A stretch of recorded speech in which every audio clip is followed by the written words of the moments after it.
જય હિન્દ, વંદે માતરમ. મારા વહાલા મિત્રો, માત્ર ને માત્ર તમારી 15 થી 20 મિનિટ આપી દો, બેઝિક ઇંગ્લિશના બધા જ ટોપિક ક્લિયર. ઇતિહાસમાં યુટ્યુબમાં પહેલી વાર ચેલેન્જ. આના કરતા હેલું કાંઈ છે જ નહીં. માત્ર આ એક ફકરો નથી, પણ આ ફકરામાં ઢગલાબંધ બેઝિક ઇંગ્લિશના બધા જ ટોપિક આવી જશે. ચાલો થઈ જાવ તૈયાર. એ પહેલા આપણી ચેનલમાં દરરોજ રાત્રે 9 વાગે હસતા હસતા ગુજુ કાઠિયાવાડી અંદાજમાં વિડીયો આવે છે. ટૂંક સમયમાં spoken English course free WhatsApp ગ્રુપમાં ફ્રી પીડીએફ ફાઇલ માટે 7567778020 ઉપર તમે મને જોઈન મેસેજ કરશો, હું તમને ગ્રુપમાં એડ કરી દઈશ. ઢગલાબંધ ગ્રુપ બની ગયા છે અને તમારા સાથ સહકારથી નિરલ અઘારા ઇન્સ્ટાગ્રામ પેજ ઉપર 1 લાખ ફોલોઅર્સ પૂરા થઈ ગયા છે. ખરેખર દિલથી આભાર. અને ફેસબુક પેજ ઉપર 93,000 ફોલોઅર્સ પૂરા થઈ ગયા છે. બંને પેજને ફોલો કરવાનું ભૂલતા નહીં. ચાલો તમે જુઓ તો ખરા, આમાં સર્વનામનું કોષ્ટક, પ્રિપોઝિશન, કંજક્શન અને બેઝિક ઇંગ્લિશના સૌથી અગત્યના 2 ટોપિક આવી જશે. આના કરતાં હેલું કંઈ છે જ નહીં. શરૂઆત આપણે કરી તો એક તો પહેલા આપણને આ ખબર હોવી જોઈએ. આઈ એટલે હું, મેં, વી એટલે અમે આપણે, યુ એટલે તું તમે, હી એટલે તે છોકરા માટે આવે, પુરુષ માટે આવે, સી એટલે તેણી છોકરી માટે સ્ત્રી માટે આવે, ઈટ એટલે તે નિર્જીવ વસ્તુ નાન્યતર જાતિ પશુ પક્ષી પ્રાણી માટે આવે, ધે એટલે તેઓ. ચાલો ટુ બી અને ટુ હેવ ના રૂપ. આ ટુ બી અને ટુ હેવ ના રૂપ છે ને, અંગ્રેજી લખવા, બોલવા, શીખવા, વાંચવા માટે સૌથી અગત્યનો ટોપિક. અંગ્રેજીની શરૂઆત અહીંયાથી કરાય. આમાં મુખ્ય ક્રિયાપદ આવું જાવું, ખાવું, પીવું, બોલવું, હસવું, ઉઠવું, લેવું, લાવવું, મૂકવું કાંઈ ન આવે. ટુ બી ના રૂપનો ઉપયોગ થાય ક્યાં? કોઈ પણ સજીવ ક્યાં છે, ક્યાં હતો, ક્યાં હશે, અથવા કેવો છે, કેવો હતો, કેવો હશે, વિશેષણ માટે ઉપયોગ થાય છે.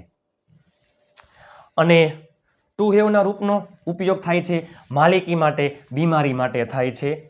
ટુ બી વર્તમાન કાળ, ભૂતકાળ, ભવિષ્યકાળ. ટુ બી નું વર્તમાન કાળનું રૂપ એમિઝાર, ભૂતકાળનું રૂપ વોઝવર, ભવિષ્યનું રૂપ વિલ બી. હવે એમિઝાર પછી નોટ મૂકી દો, ભૂતકાળમાં વોઝવર પછી નોટ, ભવિષ્યમાં વિલ બી પછી નોટ નહીં, વિલ પછી નોટ અને પછી બી. ટુ હેવ વર્તમાન કાળનું રૂપ હેવ એઝ, ભૂતકાળનું રૂપ હેડ, ભવિષ્યનું રૂપ વિલ હેવ. આમાં જરાક ટ્વિસ્ટ છે. વર્તમાન કાળમાં ડુ અથવા ડઝ નોટ હેવ, ભૂતકાળમાં ડીડ નોટ હેવ, ભવિષ્યમાં વિલ નોટ હેવ, નકારમાં હંમેશા હેવ આવશે. હવે તમે જુઓ એક્ઝામ્પલ. હું ઘરે છું, આઈ એમ એટ હોમ. હું ઘરે નથી, આઈ એમ નોટ એટ હોમ. હું ઘરે હતો, આઈ વોઝ એટ હોમ. હું ઘરે ન હતો, I was not at home. હું ઘરે હઈશ, I will be at home. હું ઘરે હઈશ નહીં, I will not be at home. આ મારું સ્થાન હતું. હવે વિશેષણ જોઈએ આપણે. કોઈ છોકરો છે, તે હોશિયાર છે, હી ઇઝ ક્લેવર. તે હોશિયાર નથી, હી ઇઝ નોટ ક્લેવર. તે હોશિયાર હતો, હી વોઝ ક્લેવર. તે હોશિયાર ન હતો, હી વોઝ નોટ ક્લેવર. તે હોશિયાર હશે, હી વિલ બી ક્લેવર. તે હોશિયાર હશે નહીં, હી વિલ નોટ બી ક્લેવર. ચાલો આ માલિકી માટે આવો શબ્દ આવતો હોય પાસે. મારી પાસે રૂપિયા છે, આઈ હેવ મની. મારી પાસે રૂપિયા નથી, I do not have money. મારી પાસે રૂપિયા હતા, આઈ હેડ મની. મારી પાસે રૂપિયા ન હતા, I did not have money. મારી પાસે રૂપિયા હશે, આઈ વિલ હેવ મની. મારી પાસે રૂપિયા હશે નહીં, I will not have money. બીમારીમાં આવે છે, જસ્ટ એક્ઝામ્પલ. બીમારીમાં કોઈ બીમાર હોય તો જસ્ટ એક્ઝામ્પલ.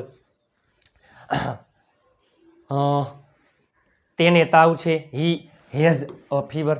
તેને તાવ નથી, he does not have a fever. તેને તાવ હતો, હી હેડ અ ફીવર. તેને તાવ ન હતો, he did not have a fever. તેને તાવ હશે, he will have a fever. તેને તાવ હશે નહીં, he will not have a fever. ચાલો અને આમાં પ્રિપોઝિશન ઇન એટલે માં, ઓન એટલે પર, ઉપર, ફોર એટલે માટે, ફ્રોમ એટલે થી, માંથી કોઈ જગ્યાએથી જાર્યું. હું મોરબીથી, આમાં ફ્રોમ આવશે. હું મોરબીથી છું, આઈ એમ ફ્રોમ મોરબી. હું તમને આના એક એક શબ્દનું ભાષાંતર કરાવીશ. આમાં કેટલા ટોપિક આવી જાય તમે જુઓ. બધાય કરતા, ટુ બીના રૂપ, ટુ હેવના રૂપ, હકાર નકાર બધા જ કાર્ડ, પ્રિપોઝિશન, કંજક્શન. અહીંયાથી શરૂઆત કરાય. આ પેલું પગથિયું છે, આમાં ક્યાંય કાર્ડ નહીં આવે. તમે જુઓ તો ખરા. ફ્રોમ એટલે થી, માંથી, બિફોર, બિફોર એટલે પહેલા, આફ્ટર એટલે પછી, વિથ વિથ એટલે સાથે વડે પછી અબાઉટ એટલે વિશે એક્સેપ્ટ એટલે સિવાય વિધાઉટ એટલે વગર આવા શબ્દ આવડતા હોવા જોઈએ એ સિવાય કંજક્શન એન્ડ એટલે અને જમાય છે અને આર્યું અને એન્ડ બોટ પણ પરંતુ ધેરફોર એટલે તેથી બીકોઝ એટલે કારણ કે ઇવન ઇફ એટલે ભલે ચાલો હવે થઈ જાવ તૈયાર હવે તમે જો આપણે જોઈએ ભાષાંતર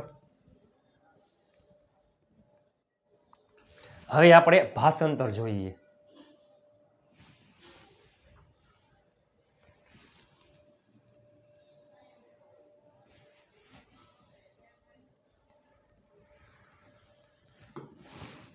એ પેલા સર્વનામનું કોષ્ટક કર્તા વિભક્તિ કર્મ વિભક્તિ સંબંધક વિભક્તિ I me my we us our you your he him his she her its them their પેલી લાઈન છે કર્તા વિભક્તિ છે આ કર્મ વિભક્તિ છે આ સંબંધક વિભક્તિ છે આ હંમેશા વાક્યની શરૂઆતમાં આવે છે આઈ મી માય હું મને મારું વી અઝ અવર અમે અમને અમારું અથવા આપણે આપણને આપણું યુ યોર તું તને તારું અથવા તમે તમને તમારું હી હિમ હિઝ છોકરા માટે તે તેને તેનું સી હર તે તેને તેનું છોકરી માટે સ્ત્રી માટે ઇટ્સ તે તેને તેનું નિર્જીવ વસ્તુ નાન્યતર જાતિ પશુ પક્ષી પ્રાણી માટે ધેર તેઓ તેઓને તેઓનું અથવા તેઓ તેમને તેમનું હંમેશા વાક્યની શરૂઆતમાં આવે આ ક્રિયાપદ પછી આવે કર્મ વિભક્તિ આ સંબંધક વિભક્તિ છે કોઈ દિવસ એકલું આવે નહીં આના પછી કંઈક નામ આવતું હોય મારું નામ માય નેમ છોકરા માટે તેનું નામ હિઝ નેમ છોકરી માટે હર નેમ અમારી સ્કૂલ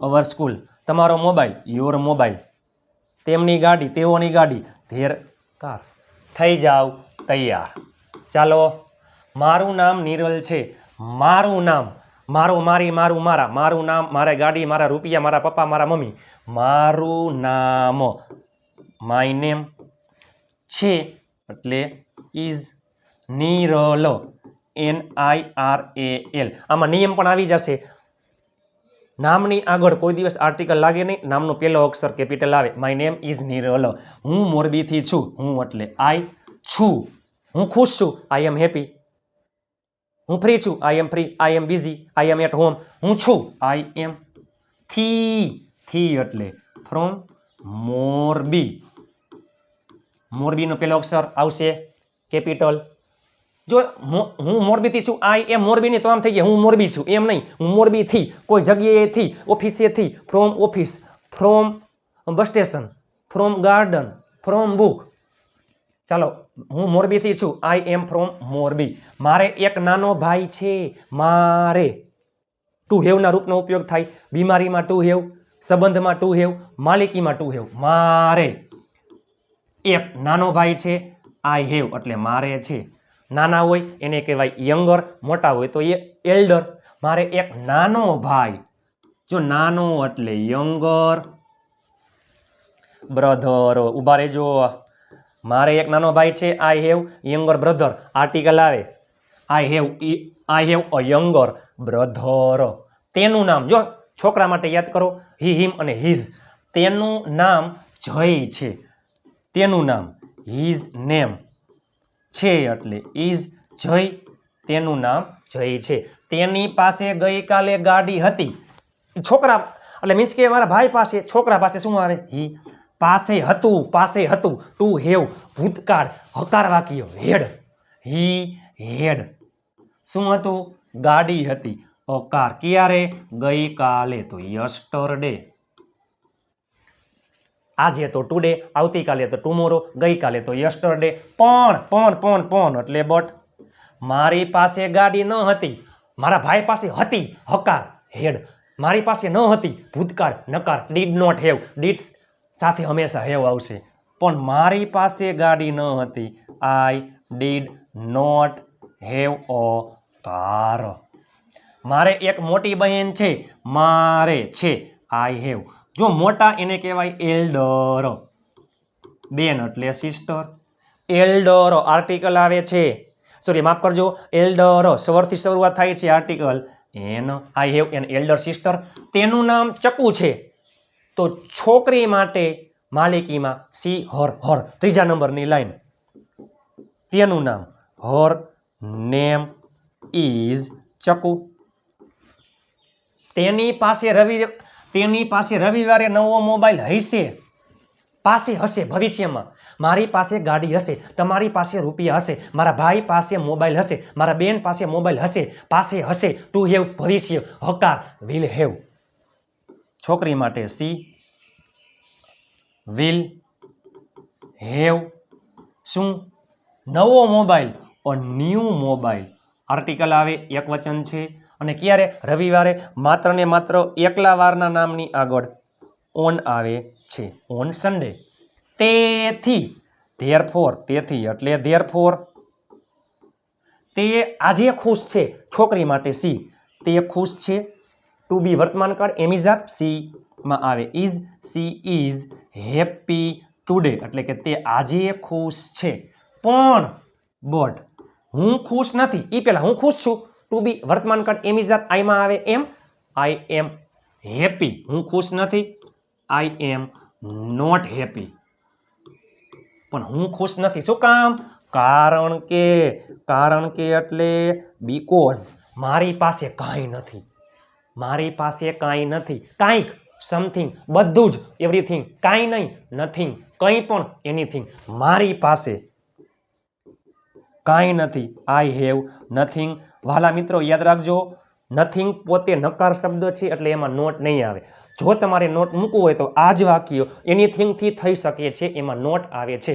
મારી પાસે ગાડી છે. I have a car. મારી પાસે ગાડી નથી. I do not have a car. મારી પાસે કાંઈ નથી. I have nothing. અથવા I do not have anything. મારી પાસે કાંઈ નથી. I have nothing. અથવા I do not have anything. ગઈકાલે એટલે યસ્ટરડે. ગઈકાલે હું ઘરે હતો. હું ખુશ હતો. ભૂતકાળ ટુ બી વોઝ વર. હું ઘરે હતો. I was at home. કારણ કે એટલે બીકોઝ. મારી પાસે બાઇક ન હતું. એ પેલા મારી પાસે હતું. પાસે હતું. હેડ પાસે ન હતું. Did not have. To have ભૂતકાળ નકાર. Did not have. મારી પાસે બાઇક ન હતું. I did not have a bike. મારી પાસે બાઇક ન હતું. I did not have a bike. મારી પાસે બાઇક નથી. I do not have a bike. મારી પાસે બાઇક હશે નહીં અથવા મારી પાસે બાઇક નહીં હોય. I will not have a bike. હું આજે ઘરે છું. હું છું. આઈ એમ ઘરે. At home. At bus station at આવશે હો. આઈ એમ હોમ નું તો આમ થઈ જાય. હું ઘરે છું. I am at home today. ભલે એટલે ઇવન ઇફ. મારી પાસે ગાડી છે. I have a car. મારી પાસે ગાડી નથી. ટુ હેવ વર્તમાન નકાર. I do not have. Even if I do not have a car. પણ બટ મારી પાસે ભવિષ્યમાં ગાડી અને મોબાઈલ હશે. મારી પાસે હશે ભવિષ્ય ટુ હેવ. ભવિષ્યનું રૂપ will have. I will have શું હશે? ગાડી અને મોબાઈલ. ગાડી a car and mobile mobile ક્યારે હશે? ભવિષ્યમાં. તો ઇન ફ્યુચર. તમે જો તો ખરા આમાં બેઝિક બધું આવી ગયું. બધા જ કરતા, કંજક્શન, પ્રિપોઝિશન, ટુ બી નું વર્તમાન કાળનું રૂપ એમિઝાર, ભૂતકાળનું રૂપ વોઝ વર, ભવિષ્યકાળનું રૂપ વિલ બી. ટુ હેવ વર્તમાન કાળનું રૂપ હેવ હેઝ, ભૂતકાળનું રૂપ હેડ, ભવિષ્યનું રૂપ વિલ હેવ. આના કરતા સહેલું કાંઈ નથી. મારું નામ નિરલ છે, હું મોરબીથી છું. મારે એક નાનો ભાઈ છે, તેનું નામ જય છે. તેની પાસે ગઈકાલે ગાડી હતી પણ મારી પાસે ગાડી ન હતી. મારે એક મોટી બહેન છે, તેનું નામ ચકુ છે. તેની પાસે રવિવારે નવો મોબાઈલ હશે, તેથી તે આજે ખુશ છે, પણ હું ખુશ નથી કારણ કે મારી પાસે કાંઈ નથી. ગઈકાલે હું ઘરે હતો કારણ કે મારી પાસે બાઇક ન હતું. હું આજે ઘરે છું, ભલે મારી પાસે ગાડી નથી, પણ મારી પાસે ભવિષ્યમાં ગાડી અને મોબાઈલ હશે. અંગ્રેજી લખવા, બોલવા, શીખવા, વાંચવાની શરૂઆત અહીંયાથી કરાય. આમાં મુખ્ય ક્રિયાપદ નથી, તમે જોવો તો ખરા. મુખ્ય ક્રિયાપદના ને ફકરા હું અલગથી લઈ આવીશ. મજબૂરીના, ઈચ્છાના, મજબૂરીવાળા વાક્યો, ઈચ્છાવાળા વાક્યો, નીડવાળા વાક્યો, એના ફકરા અલગ હશે. બધાય મોડલ્સ એનો ફકરો અલગ હશે. બધાય બારે બાર કાર્ડ એનો ફકરો અલગ હશે. ચાલો, my name is Niral, I am from Morbi, I have a younger brother, his name is Jay. તેની પાસે ગઈકાલે ગાડી હતી. He had a car yesterday but I did not have a car. I have an elder sister, her name is Chaku. She will have a new mobile on Sunday. Therefore she is happy today, but I am not happy because I have nothing अथवा I do not have anything. Yesterday I was at home because I did not have a bike. I am at home today even if I do not have a car, but I will have a car and a mobile in future. ચાલો, ટૂંક સમયમાં spoken English course ફ્રીમાં શરૂ થઈ રહ્યો છે, પણ એ પહેલાં વોટ્સઅપ ગ્રુપમાં ફ્રી પીડીએફ ફાઇલ માટે 7567778020 ઉપર તમે મને જોઈન મેસેજ કરશો, હું તમને ગ્રુપમાં એડ કરી દઈશ. પ્લીઝ, તમારા માટે દિવસ રાત મહેનત કરું છું. ઘરમાં રહેલા તમામ ફોનમાંથી ચેનલને સબસ્ક્રાઇબ કરી લ્યો. 5 વ્યક્તિ તમે જોવો તો ખરા, સબસ્ક્રાઇબ કરાવો. 5 ગ્રુપમાં શેર કરવાનું ભૂલતા નહીં. તમે નીચે કોમેન્ટ કરી નાખો તમને આ વિડીયો કેવો લાગ્યો. આપ સાથ હે તો ફિર ક્યા બાત હે. મહેનત એટલી શાંતિથી કરો કે સફળતાનો સ્વર પણ શોર મચાવી દઈએ. તમારા માટે દિવસ રાત મહેનત કરું છું. નીચે કોમેન્ટ કરી નાખો તમને વિડીયો કેવો લાગ્યો. આવા જ ફકરા, આ જ સાચું છે. મોટા મોટા ફકરા, ગુજરાતીનું અંગ્રેજી, અંગ્રેજીનું ગુજરાતી કઈ રીતના કરવું, આમાં બધા જ ટોપિક આવી જાય. હવે મોડલ્સના ફકરા, એમાં બધા જ મોડલ્સ. એવો ફકરો બધા જ વોન્ટ એટલે મીન્સ કે ઈચ્છાવાળા વાક્યો, જરૂરવાળા વાક્યો, મજબૂરીવાળા વાક્યો, એવા ફકરા બારે બાર કાર્ડ આવી જાય. મળીએ આવતીકાલે નવા વિડીયો સાથે. ત્યાં સુધી જય હિન્દ, વંદે માતરમ મારા વહાલા મિત્રો.